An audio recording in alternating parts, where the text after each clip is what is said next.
যাক বাবা, আগে বিছনাটা একটু গুছিয়ে নি, নয়তো মা আবার পরে বলবে। কি মুশকিল বাবা, যখন কাজ করি তখন কেউই দেখে না আমাকে।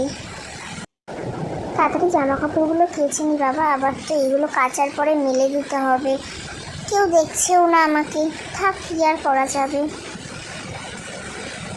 জামা কাপড় তো আমার মেলা হয়েই গেল, এবার শুকনো জামা কাপড়গুলো তাড়াতাড়ি করে ভাঁজ করে নি।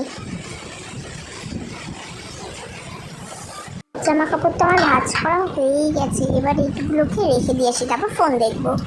যাক বাবা, সব কাজ শেষ হয়ে গেছে, এবার একটু শান্তিতে ফোনটা দেখতে পারবো।